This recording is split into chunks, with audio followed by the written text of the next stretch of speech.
Alguns de vocês já devem ter visto na internet alguns vídeos de um irmão, não sei se desequilibrado ou mal intencionado, eu não posso dizer realmente o que está acontecendo, mas só Deus pode julgá-lo, que tem saído por igrejas aí afora, provocando as pessoas, e entre outras alegações, dizendo o seguinte, que os anjos que separarão o trigo do joio, ou seja, os bons dos maus cristãos, são os seres humanos que Deus quer usar hoje, como Ele, diríamos assim, para apontar os erros da igreja e poder fazer uma separação entre trigos que vão seguir as orientações dele e o joio que não vai seguir as orientações dele. Olá, meu querido irmão, glória a Deus pela sua vida, glória a Deus porque a cada dia que passa Jesus está mais perto de voltar e os bombardeios contra o povo de Deus continuam vindo, né? Se intensificando a cada dia. Glória a Deus por isso, porque é uma bênção ser perseguido em nome de Cristo. E o Leandro Quadros, para quem não sabe, está falando de mim nesse vídeo, né? Usando textos fora do contexto para criar enganos. Então eu vou colocar ele na mira da verdade aqui nesse vídeo. Quando ele for falando as heresias dele, usando a palavra de Deus, eu vou contextualizar essa palavra colocando textos aqui que vão dar para você o entendimento do que os textos que ele usou lá no vídeo dele querem realmente dizer, né? Então agora fique com o Leandro Quadros e as suas mentiras. Deus te abençoe.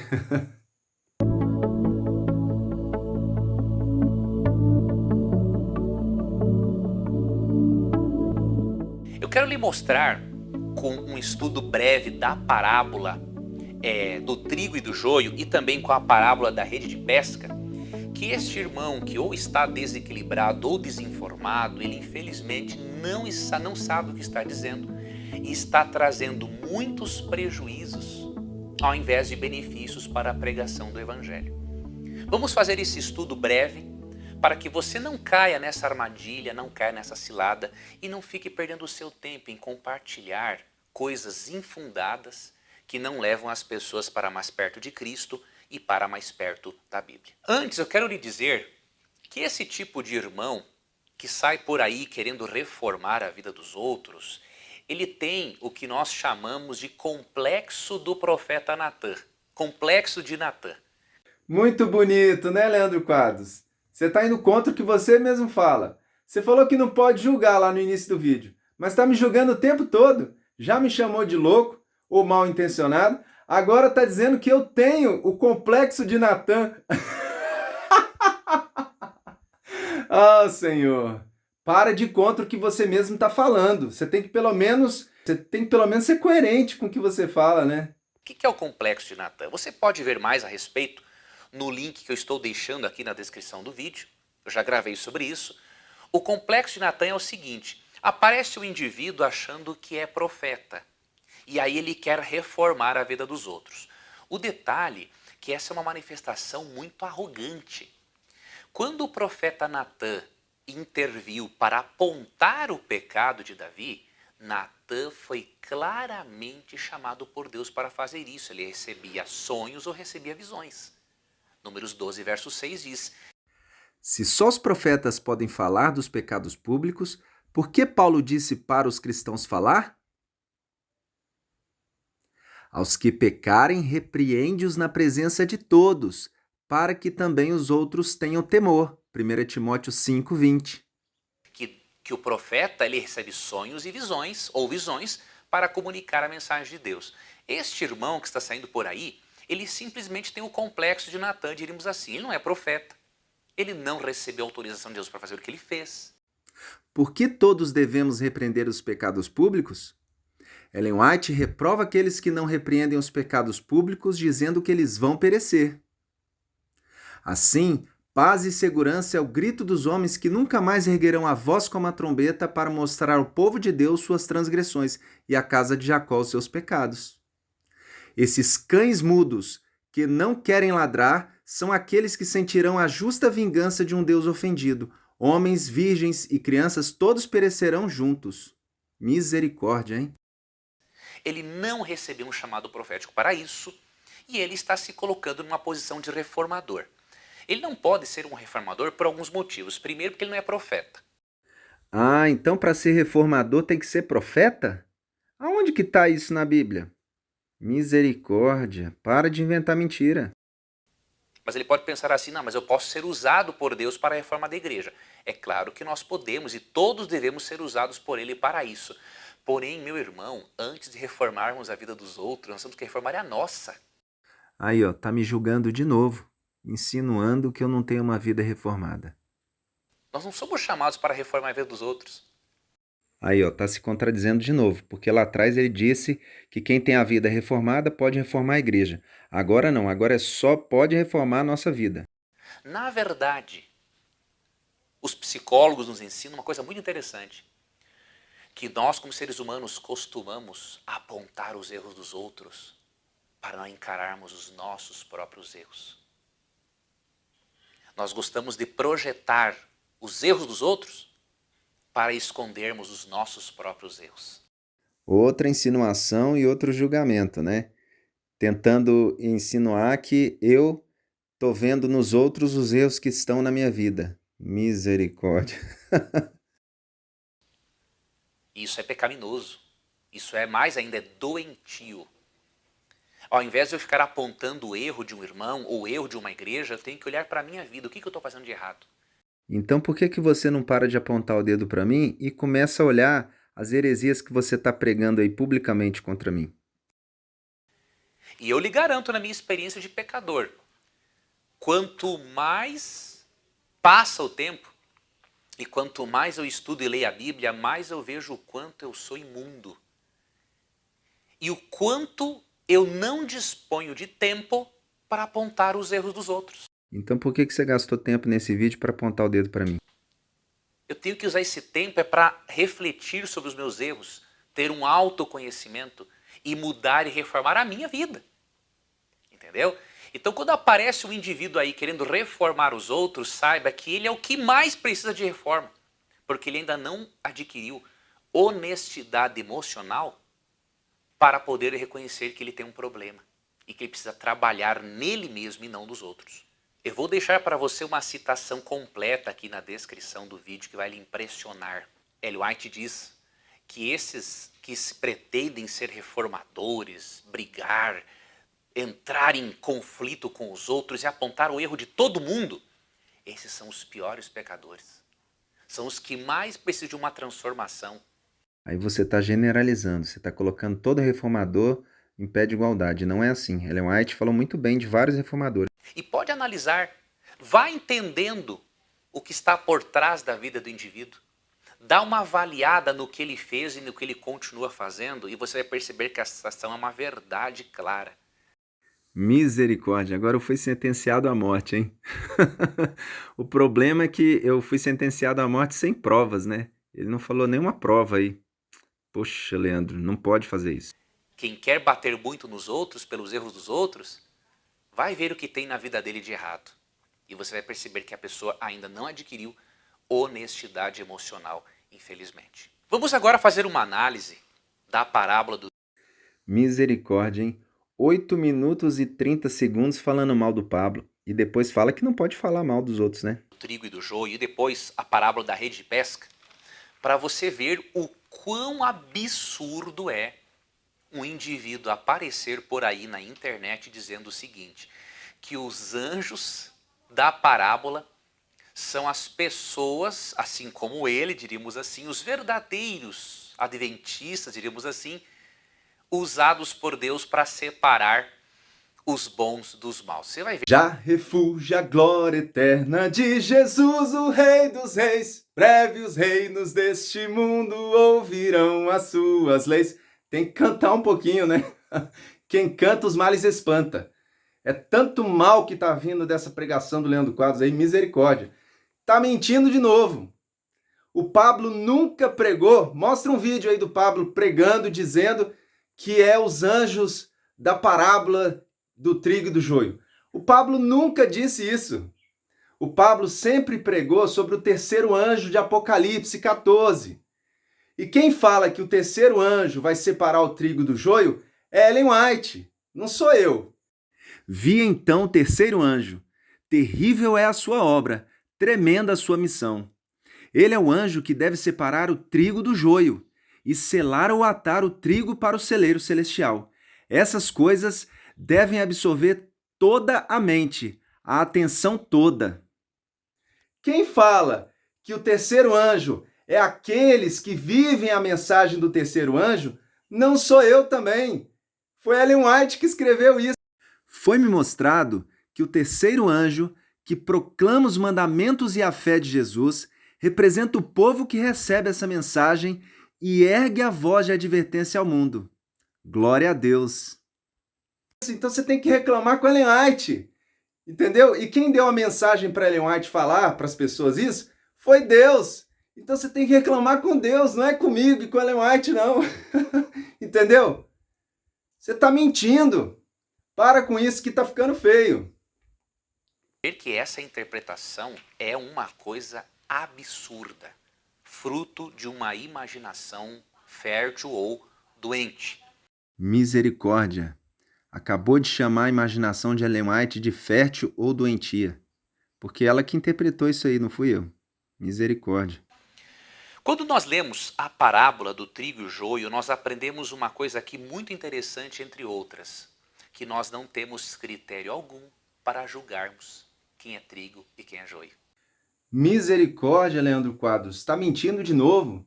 Está insinuando que eu já determinei quem é trigo e quem é joio? Nunca fiz isso.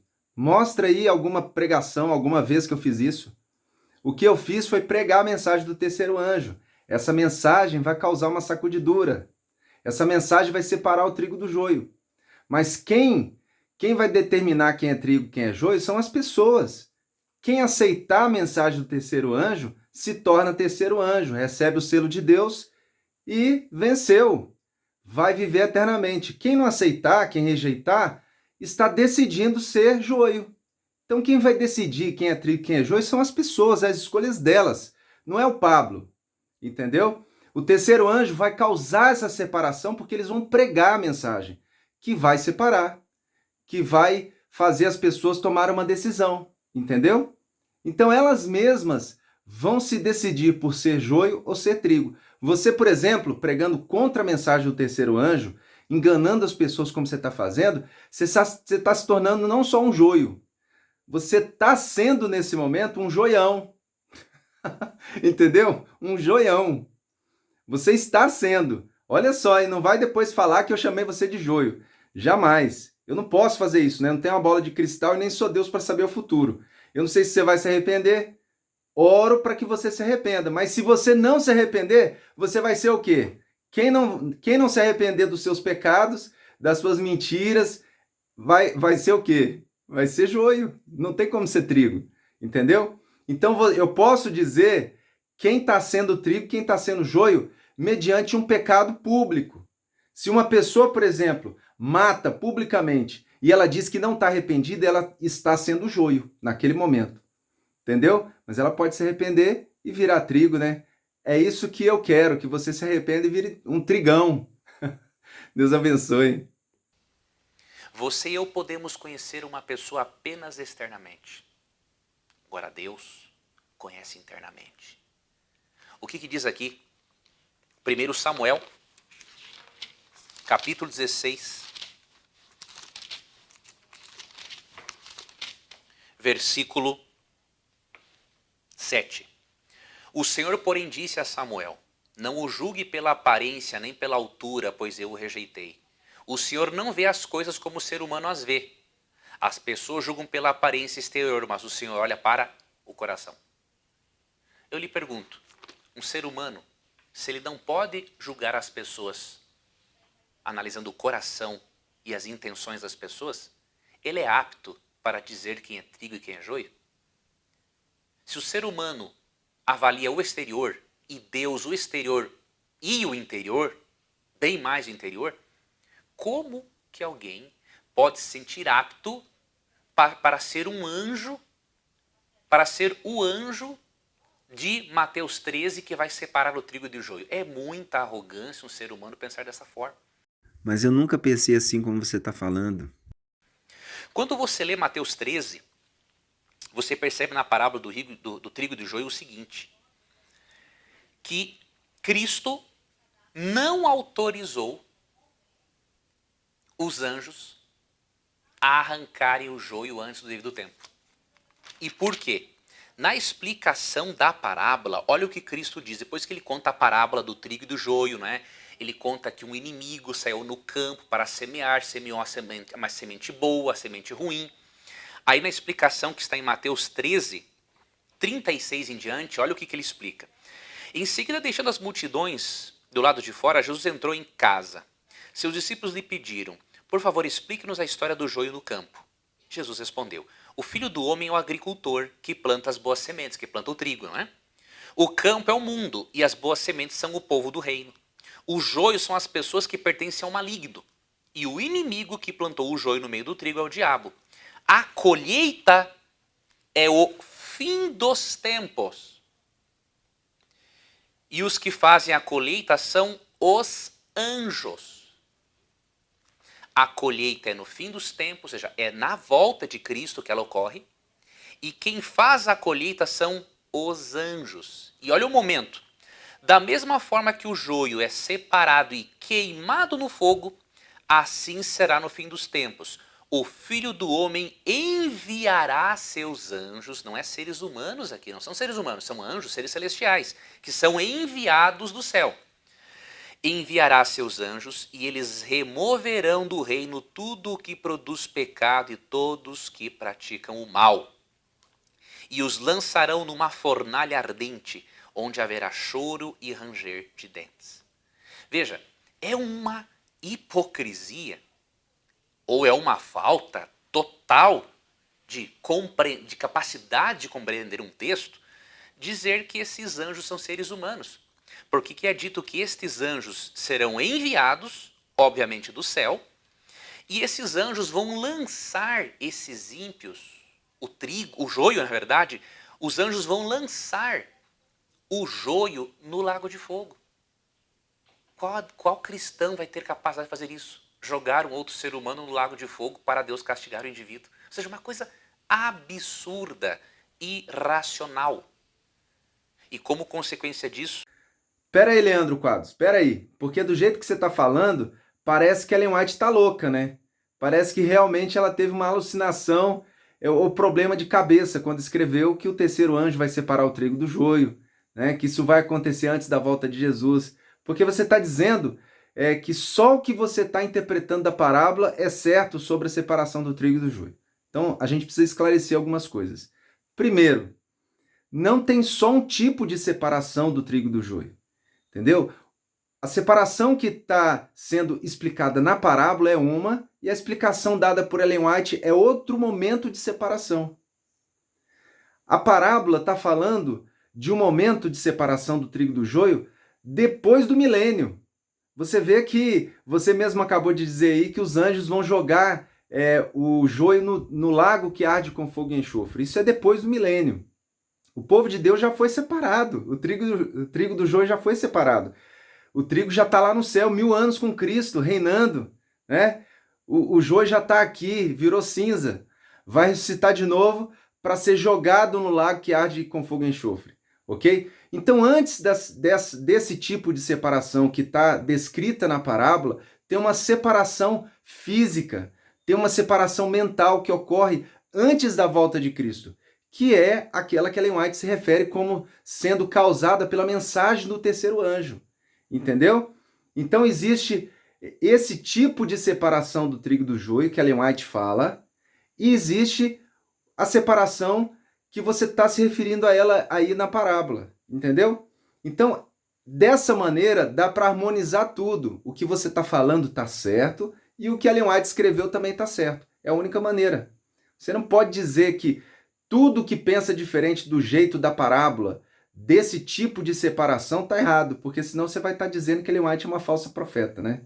Entendeu? Então tem uma separação antes dessa separação da parábola. Ok? Outro detalhe importante que você tem que entender é por que Ellen White disse que vai ter uma separação antes daquela esclarecida na parábola, se a parábola disse para não fazer uma separação antes?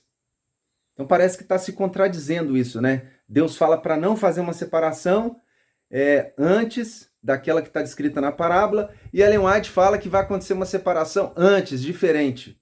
Como que a gente pode harmonizar essa aparente diferença, contradição? Simples.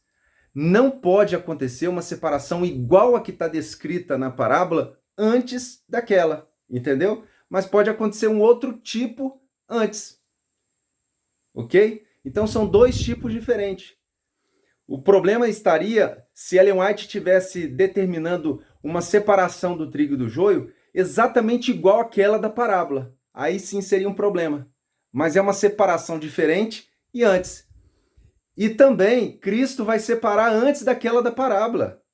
Não existe só aquela separação. O próprio Cristo, quando ele voltar, ele vai separar antes, vai levar os dele para o céu, né? E os ímpios vão ser mortos, vão ficar mortos durante o milênio. E só depois do milênio que vai acordar eles para jogar eles no lago que arde com fogo e enxofre. Entendeu? Então, tem 3 tipos de separação, né? Você viu? Só aqui já tem 3 tipos. Tem a separação antes da volta de Jesus, que é causada pela mensagem do terceiro anjo. Tem a separação na volta de Jesus e tem a separação definitiva quando joga os ímpios no lago com fogo e enxofre para nunca mais existir joio no universo. Glória a Deus!